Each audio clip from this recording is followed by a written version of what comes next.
कल हम लोगों ने देखा था कैल्शियम के साथ में कैसे हम सोडियम हाइड्रोक्साइड की रिएक्शन कराते हैं। देख क्या रहे हैं, action of sodium hydroxide solution on certain metallic salt solution caustic soda के साथ में। ठीक है, तो अब हम देखने जा रहे हैं आयरन के साथ में। सेकंड जो सॉल्ट हम यहाँ पर ले रहे हैं वो है आयरन। तो आयरन में आपको मालूम है फेरस और फेरिक दो सॉल्ट होते हैं, एक होता है फेरस और एक होता है फेरिक। तो सबसे पहले फेरस सॉल्ट के बारे में बात करते हैं। फेरस सॉल्ट को लीजिए और कैसा लेना है, तो भैया हमें लेना है जो वाटर सॉल्युबल हो। तो सल्फेट ले लो इसका, या फिर हम क्या कर सकते हैं, इसका हैलाइड भी ले सकते हैं चाहे तो। ठीक है, जैसे हमने फेरस क्लोराइड क्लोराइड को यहाँ पर ले लिया और इसकी रिएक्शन हमने NaOH के साथ करा दिया। ठीक है, तो क्या बनेगा, FeOH का होल ट्वाइस और प्लस क्या बनेगा NaCl। या फिर हम फेरस सल्फेट को भी ले सकते हैं FeSO4, इसकी रिएक्शन NaOH के साथ कराई है, तो यहाँ पर किसका फॉर्मेशन हो गया, फेरस हाइड्रोक्साइड का, और क्या बना Na2SO4 का फॉर्मेशन हुआ। समझ में आई है बात, नहीं आई? इन दोनों केसेस में यहाँ जो आपको पीपीटी मिलेगा ये कैसा मिलेगा, डर्टी ग्रीन पीपीटी का फॉर्मेशन होगा। किसका फॉर्मेशन होगा, डर्टी ग्रीन पीपीटी। और डर्टी ग्रीन पीपीटी बनता है तो इसका मतलब ये क्या है, फेरस का सॉल्ट। ठीक है, और यहाँ पर ये जो सॉल्यूशन रहेगा ये कैसा रहेगा, ये पेल ग्रीन सॉल्यूशन रहेगा, पेल ग्रीन सॉल्यूशन रहेगा Fe+2 के आइंस की वजह से। ठीक है, और पीपीटी जो मिल रहा है वो डर्टी ग्रीन पीपीटी आपको यहाँ पर मिल रहा है। अब ऐसे ही फेरिक सॉल्ट के बारे में बात करते हैं। तो फेरिक सॉल्ट में वही FeCl3 ले लीजिए आप। ठीक है, NaOH के साथ में रिएक्शन कराई तो यहाँ पर ये सॉल्यूशन कैसा रहेगा, तो ये आपका येलोइश रेड कलर का सॉल्यूशन रहेगा। जब ये पीपीटी का फॉर्मेशन करेगा तो ये रेडिश ब्राउन होगा, वो येलो रेडिश यार वैसी सॉल्यूशन बनेगा। ये येलो में ही रेडिश कलर आता जाता है, मिक्स होता जाता है। और यहाँ पर FeOH का होल थ्राइस ये मिला आपको और NaCl का फॉर्मेशन हुआ। पीपीटी कैसा मिला है, रेडिश ब्राउन पीपीटी आपको मिला। ठीक है, ऐसे ही आपने कॉपर के साथ में रिएक्शन कराई CuSO4, ये ब्लू सॉल्यूशन होता है। ठीक है, NaOH के साथ में रिएक्शन करा दिए, क्या बनेगा CuOH का होल ट्वाइस और प्लस Na2SO4। किस कलर का पीपीटी मिल जाएगा, बोलिए भाई, ब्लू पीपीटी का फॉर्मेशन हो जाएगा। इसका ब्लू पीपीटी आपको यहां पर मिल जाता है। अब आपने लिया ZnSO4, इसकी रिएक्शन NaOH के साथ करा दिया, क्या मिलेगा भाई, क्या मिलेगा ZnOH का होल ट्वाइस। कलर क्या होगा इसका,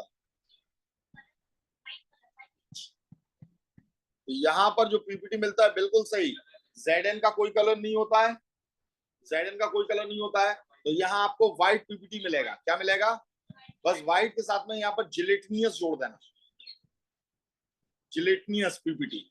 जिलेटिनियस पीपीटी क्या होता है, जैसे जेल होता है ना, जेल बालों वालों में जो अपन जो जेल लगाते हैं उस टाइप का आपका ये पीपीटी का फॉर्मेशन होता है, जेल टाइप। ठीक है, फिर लेड क्लोराइड लिया। अब देखो थोड़ी सी मैं यहाँ पर जगह छोड़ रहा हूँ, क्यों जगह छोड़ रहा हूँ अभी आपको समझ में आएगा। आपने लेड नाइट्रेट लिया NO3 का होल ट्वाइस, इसकी रिएक्शन एक्सक्यूज मी, आपने इसकी रिएक्शन कराई NaOH के साथ में, तो यहाँ क्या मिल जाएगा, लेड हाइड्रोक्साइड OH का होल ट्वाइस और प्लस NaNO3 मिलेगा। तो यहाँ भी आपको पीपीटी मिल रहा है और ये व्हाइट पीपीटी मिलता है, ये जिलेटिनियस नहीं होता, ये व्हाइट पीपीटी होता है।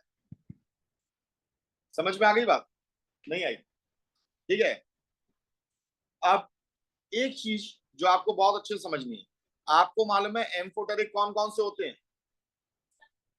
सब जन की आस सुनो प्रभु अल्लाह, ये सब क्या है, एम्फोटेरिक है। और एम्फोटेरिक है तो इसका मतलब इनकी हाइड्रोक्साइड भी NaOH के साथ में रिएक्ट कर सकती है।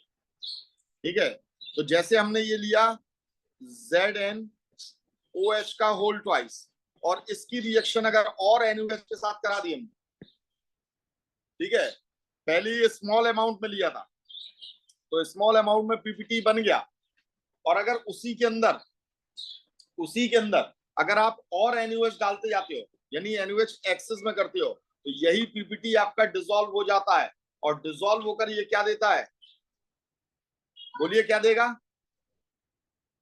Zn का क्या बनता है, जिंकेट, ZnO2-2, याद आया, और सोडियम इसके साथ लग जाएगा, तो सोडियम जिंकेट का फॉर्मेशन होगा, किसका फॉर्मेशन होगा, और सोडियम का सॉल्ट है तो बनी बात है क्या हो जाएगा, सॉल्युबल हो जाएगा, कैसा रहेगा, और कैसा रहेगा, कलरलेस, तो आपको कलरलेस सॉल्यूशन मिलेगा, व्हाइट आइट नहीं, कलरलेस सॉल्यूशन मिलेगा, और साथ में आपका ये H2O को निकाल देगा, ठीक है। बिल्कुल ऐसे ही आपने लेड हाइड्रोक्साइड दिया, तो ये भी तो एम्फोटेरिक में आता है कि नहीं आता है, तो अगर आपने NaOH एक्सेस में किया तो आपने थोड़ा सा NaOH डाला, व्हाइट पीपीटी मिला, और जब NaOH को आपने एक्सेस में डाला, किसमें डाला, तो ये किसका फॉर्मेशन करता है, सोडियम प्लम्बाइड का, Na2PbO2, सोडियम प्लम्बाइड का फॉर्मेशन करता है,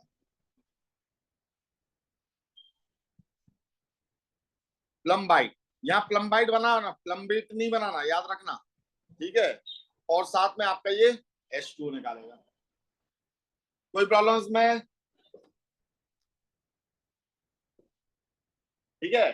तो एक्सेस ऑफ एल्कली में कौन डिसॉल्व हो रहे हैं, तो आपके कोर्स के हिसाब से ये दो होते हैं जो एक्सेस ऑफ एल्कली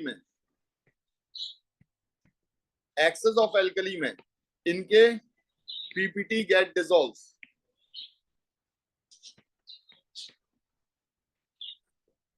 कोई प्रॉब्लम है बेटा इसमें, समझ में आ गई बात, ठीक है। और ऐसी आप यहां पर भी सोच सकते हो, Zn का अपन ने देख लिया, एल्यूमिनियम का दे दिया, लेड का देख लिया, एल्यूमिनियम का भी क्या बनाएगा, सोडियम एल्यूमिनेट का फॉर्मेशन करेगा, आर्सेनिक का आर्सेनेट का फॉर्मेशन करेगा, Sb का एंटीमनी का, ये भी अपना एक ना एक एट बनाता है, स्टेनेट, ठीक है, एंटीमनेट का फॉर्मेशन करता है, एंटीमनेट का फॉर्मेशन करता है, वो रेडिकल आपके कोर्स में नहीं, तो वो नहीं देखना, समझ में आ गई बात, ठीक है।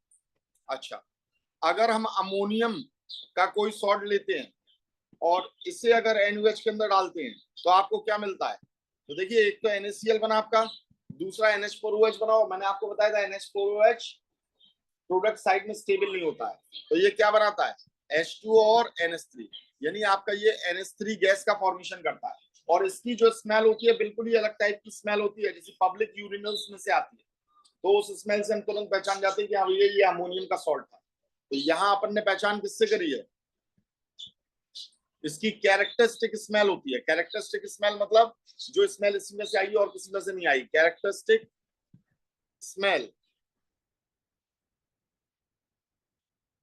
ठीक है, पब्लिक यूरिनल्स में से जैसी स्मेल आती है वैसी अमोनिया की स्मेल होती है, कोई सा भी सॉल्ट ले लो, जरूरी नहीं आपने ये लिया, कोई सा भी सॉल्ट आप यहाँ पर ले लो, जैसे आपने यहाँ पर ले लिया अमोनियम सल्फेट, और इसकी रिएक्शन आपने NaOH के साथ में करा दी, तो ये किसका फॉर्मेशन करेगा, Na2SO4 का फॉर्मेशन करेगा, और प्लस H2O, और प्लस क्या देगा, NH3 देगा, क्योंकि अमोनियम के सारे सॉल्ट क्या होते हैं, पानी में सॉल्युबल होते हैं, आपको मालूम है, कोई प्रॉब्लम इसमें, तो ये रिएक्शन हो गई है, reaction with the sodium hydroxide, ठीक है।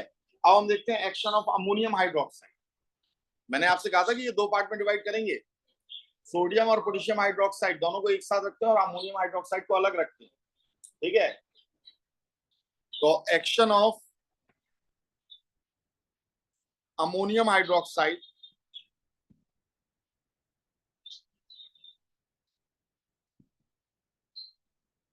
on certain salts, certain water soluble salt,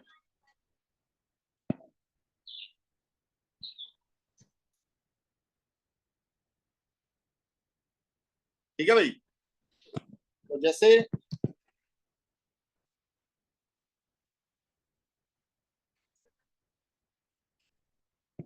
सबसे पहले, हाँ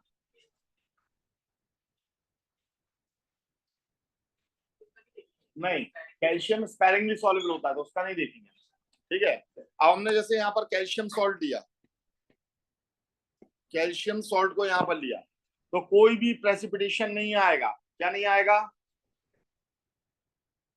ठीक है, कैल्शियम सॉल्ट के साथ में नो प्रेसिपिटेशन, कोई भी प्रेसिपिटेशन नहीं होता है।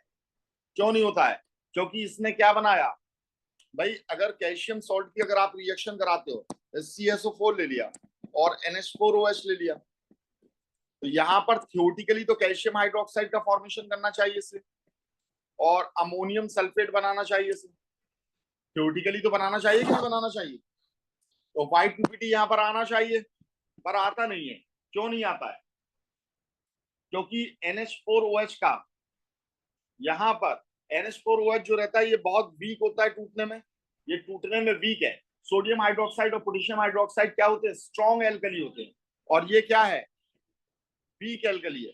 और वीक एल्कली होने की वजह से, वीक एल्कली होने की वजह से ये उतने ज्यादा OH नेगेटिव आयन नहीं देगा, इनका लो कंसंट्रेशन देगा।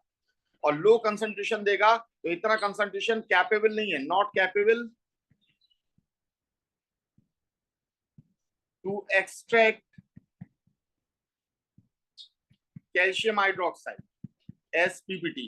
कैल्शियम हाइड्रोक्साइड को SPPT ये नहीं निकाल पाता है। समझ में आ गई बात? ठीक है, ये बात हो गई कैल्शियम सॉल्ट की। अब यहां पर हम बात करते हैं किसकी? Iron salt. आयरन सॉल्ट, तो जो आयरन सॉल्ट होता है बच्चों, इसमें मैंने आपको बताया था कि एक क्या होता है? फेरस, और एक होता है फेरिक। तो हमने फेरस का ले लिया FeCl2 और प्लस अमोनियम हाइड्रोक्साइड के साथ में इसकी रिएक्शन कराई है। ये किस कलर का सॉल्यूशन रहेगा? ग्रीन सॉल्यूशन रहेगा। और जैसे ही आप रिएक्शन कराओगे तो ये भी क्या बनाएगा?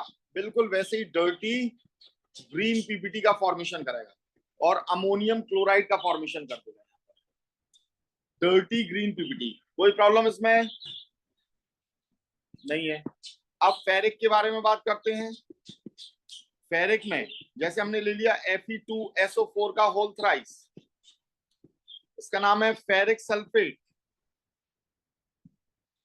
ठीक है, वो येलोइश टाइप का सॉल्यूशन देता है, येलोइश रेड टाइप का सॉल्यूशन देता है। अमोनियम हाइड्रोक्साइड के साथ रिएक्शन कराते हो तो ये क्या बनाएगा भाई? रेडिश ब्राउन पीपीटी दे देगा। क्या दे देगा? रेडिश ब्राउन पीपीटी दे देगा। रेडिश ब्राउन पीपीटी का फॉर्मेशन करता है, और साथ में क्या बनाता है? अमोनियम सल्फेट का फॉर्मेशन करता है, होल ट्वाइस SO4। कोई प्रॉब्लम इसमें? बैलेंसिंग तो आती है, आराम से कर सकते हो। अब देखते हैं कॉपर।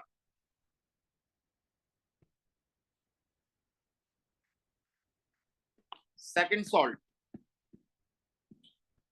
यानी कौन सा? क्यूप्रिक।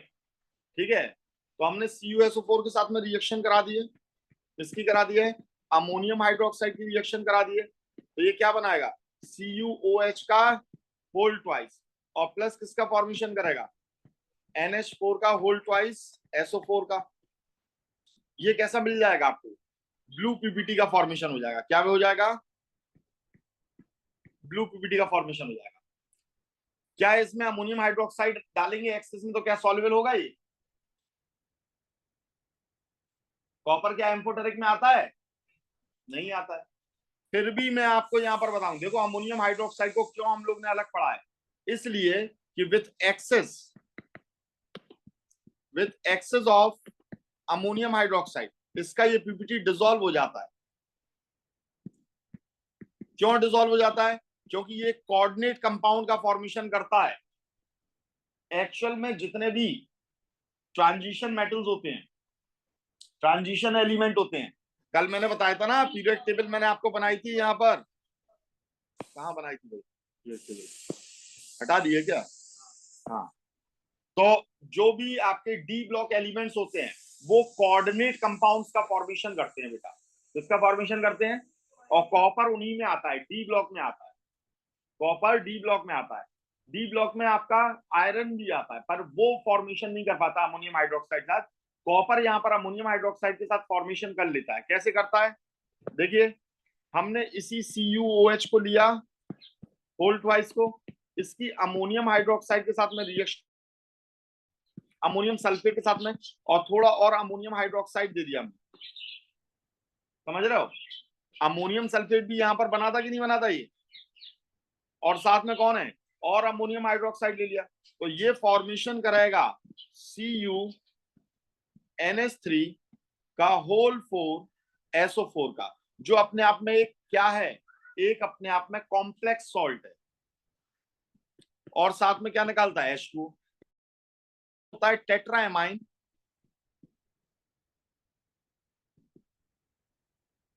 Copper second sulphate. अब मुझे मालूम है एक बात कि अभी आपको इसे समझने में परेशानी आएगी, क्यों? क्योंकि इस टाइप के कोऑर्डिनेट कंपाउंड्स हमेशा 12th में जो एक चैप्टर होता है कोऑर्डिनेट कंपाउंड्स, उसी में आपको ये सब समझ में आता है। तो देखिए, मैं कभी कोई चीज रटने की तो कहता नहीं हूं आपसे, सिर्फ ये एक दो रिएक्शन है कोऑर्डिनेट वाली जिन्हें आप रट लेना। अब सोचो पूरी बुक में से सिर्फ एक या दो रिएक्शन ही मैं दे रहा हूं, बाकी तो आप कर पाओगे ना। तो ये एक स्पेशल रिएक्शन है जो एक्सेस में आपको यहां पर रटनी है, ठीक है? और अक्सर ये पूछ ली जाती है, अक्सर ये पूछ ली जाती है, ठीक है? अगर आपने सपोज करो क्या किया, आपने ये किया कि इस कॉपर हाइड्रोक्साइड को, इस पीपीटी को आपने निकाल लिया, अलग निकाल लिया, किससे? सॉल्यूशन से। कैसे? फिल्टर करके, फिल्टर पेपर में से। तो अब देखो फिल्ट्रेट में तो ये अलग निकल जाएगा। अब आपके पास में ये कॉपर हाइड्रोक्साइड बचा है, तो अमोनियम सल्फेट तो है नहीं है। अब इस पीपीटी को लेकर अगर आप कहां डालो, फिर से वापस इस पीपीटी को लेकर आपने एक टेस्ट ट्यूब के अंदर डाला, और उसके अंदर आपने सिर्फ और सिर्फ अमोनियम हाइड्रोक्साइड डाला। किसे डाला है? तो भी ये कोऑर्डिनेट कंपाउंड का फॉर्मेशन करता है, बस फर्क क्या होता है, CuNH3 का होल 4, और यहां पर लग जाता है OH का होल ट्वाइस। टेट्राएमाइन कॉपर हाइड्रोक्साइड हम इसे बोलते हैं। टेट्रा मीन्स चार हैं, कौन? एमाइन। अमोनिया यहाँ एमाइन ग्रुप में लग जाता है, टेट्राएमाइन। कॉपर हमने ये लिखा, इसकी ऑक्सीडेशन स्टेट हमें मालूम है क्या है, सेकंड है। क्या है? सेकंड है, तो इसीलिए हमने 2 लिख दिया, क्यूप्रिक फॉर्म में है ना ये। और हमने क्या लिख दिया? Hydro oxide. अभी क्या लिख रहे थे हम? सल्फेट, जब ये बाहर सल्फेट था। समझ में आ रही है बात? ठीक है, तो कुछ इस तरीके से आपका ये रिएक्शन करेगा। बिल्कुल ऐसे ही जिंक जो रहता है, जिंक भी इसी टाइप की रिएक्शन को दिखाता है। किस टाइप की रिएक्शन को दिखाता है? देखते हैं जिंक की रिएक्शन। सबसे पहले तो जिंक नॉर्मल रिएक्शन देगा, जैसे हमने ZnSO4 लिया, अमोनियम हाइड्रोक्साइड के साथ रिएक्शन कराई, जिंक हाइड्रोक्साइड का फॉर्मेशन करेगा। कौन सा कलर का पीपीटी बनेगा, कोई मुझे बताएगा? हाँ, व्हाइट जिलेटिनियस पीपीटी का फॉर्मेशन होगा, व्हाइट जिलेटिनियस पीपीटी का फॉर्मेशन होगा, ठीक है? और अगर आप इसे किस में डालते हो भाई? एक्सेस में डालते हो। किस में डालते हो? ZnOH का होल ट्वाइस। अगर आपने इसे लिया और आपने एक्सेस में डाला, तो एक्सेस में इसी सॉल्यूशन में डाल दिया, तो अमोनियम सल्फेट ऑलरेडी मौजूद है यहां पर, और प्लस क्या ले लिया आपने? NH4OH। तो ये किसका फॉर्मेशन करता है? तो ये भी बिल्कुल सेम वैसे ही कंपाउंड, देखिए ZnNH3 का होल 4, और बाहर क्या लगा देगा? SO4, और प्लस साथ में क्या निकालेगा? H2 निकालेगा। तो क्या बनाया इसने? टेट्राएमाइन जिंक, जिंक सेकंड सल्फेट का फॉर्मेशन कर देगा। और अगर आपने इसका भी वही किया कि आपने पीपीटी से इसे अलग निकाल लिया, तो फिर अब ये प्रेजेंट नहीं रहेगा, पीपीटी से अलग निकाल लिया तो, और सिर्फ आपने अमोनियम हाइड्रोक्साइड डाला, क्या बनाएगा बेटा? बोलो यादव जी, बोलिए क्या बनाएगा? NH3 का होल 4, OH का होल ट्वाइस। OH पे -1 होता है ना, तो एक SO4 को, SO4 पे -2 होता है, तो एक SO4 को 2 OH आपके रिप्लेस करेंगे, और साथ में क्या निकालेगा बेटा? H2 निकालेगा। क्या नाम हो जाएगा इसका? टेट्राएमाइन जिंक सेकंड हाइड्रोक्साइड। उम्मीद है समझ में आ गया होगा अच्छे से। आगे समझ में? ठीक है, अब हम लेड के बारे में बात करते हैं। PbNO3 का होल्ड ट्वाइस और इसकी रिएक्शन हमने अमोनियम हाइड्रोक्साइड के साथ करा दिए, तो ये किसका फॉर्मेशन करेगा? PbOH का होल्ड ट्वाइस का फॉर्मेशन करेगा और अमोनियम नाइट्रेट बना देगा। ठीक है, और ये किस फॉर्म में मिलेगा आपको? White PBT। क्या ये सॉल्युबल होगा? अगर NaOH होता तो उससे सॉल्युबल हो जाता, पर ये देखो लेड हमें मालूम है एम्फोटेरिक में आता है। सब जन की आज सुनो प्रभु, प्रभु में आ गया ना, और अल्लाह अलग है। तो यहां पर क्या है बेटा, अगर NaOH होता तो ये सॉल्युबल हो जाता, सोडियम प्लम्बेट का फॉर्मेशन करता। अमोनियम हाइड्रोक्साइड के साथ में ये नहीं करेगा, नॉट सॉल्युबल इन एक्सेस, ये एक्सेस में सॉल्युबल नहीं होगा। ठीक है, तो एक्सेस में कौन कौन सॉल्युबल है? एक तो जिंक है और दूसरा कॉपर का है, यहां पर याद रहेगा। ठीक है, तो ये पॉइंट भी बहुत अच्छे से याद रखना, ये वाला। लेड का PBT सॉल्युबल होता है किसमें? सोडियम हाइड्रोक्साइड में होता है एक्सेस में, पर अमोनियम हाइड्रोक्साइड में सॉल्युबल नहीं होता है। ठीक है बच्चों,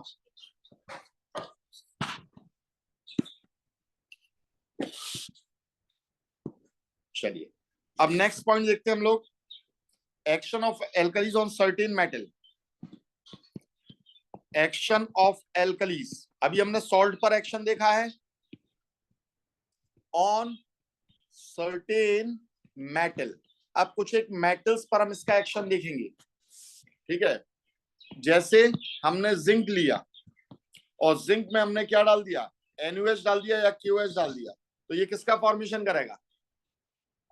और एक्सेस में डाल दिया हमने, तो क्या बनाएगा? तो एम्फोटेरिक में आ रहा है कि नहीं आ रहा है? तो क्या बनाएगा? Sodium zincate, ZnO2, sodium zincate, जो कि क्या रहेगा? सॉल्युबल रहेगा, याद रखिएगा, और साथ में क्या निकाल देगा? Hydrogen gas. ठीक है, इसे हॉट एंड कंसंट्रेटेड होना चाहिए। अगर हमने एल्यूमिनियम ले लिया, तो एल्यूमिनियम भी आप जानते हो कैसा होता है? एम्फोटेरिक होता है। NaOH के साथ में आपने रिएक्शन कराई, तो ये किसका फॉर्मेशन करेगा? सोडियम मेटा एल्यूमिनेट का, NaAlO2, सोडियम मेटा एल्यूमिनेट।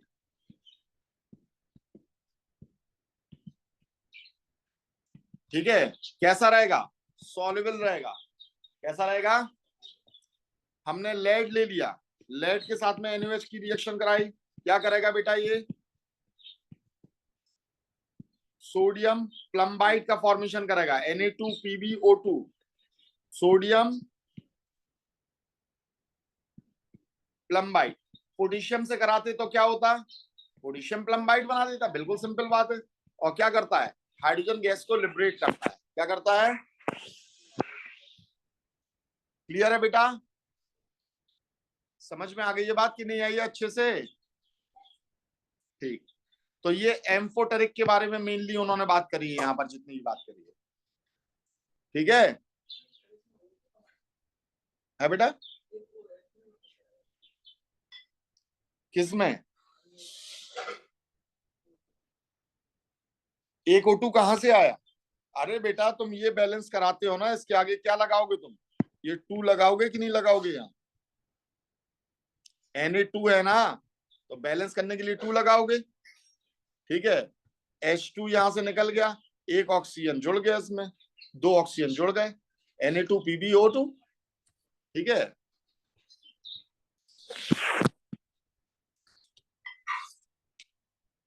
उम्मीद है समझ में आ गया होगा। ठीक है, अब देखो बिल्कुल ऐसी जैसे मेटल के साथ में रिएक्शन कराई, अगर आपने क्या किया यहां पर? मेटलिक ऑक्साइड ले ली, मेटलिक ऑक्साइड ले ली। किसकी मेटलिक ऑक्साइड ले ली? एम्फोटेरिक वालों की, यानी आपने ZnO ले लिया, या आपने क्या ले लिया? एल्यूमिनियम की ले लिया, Al2O3, Al2O3।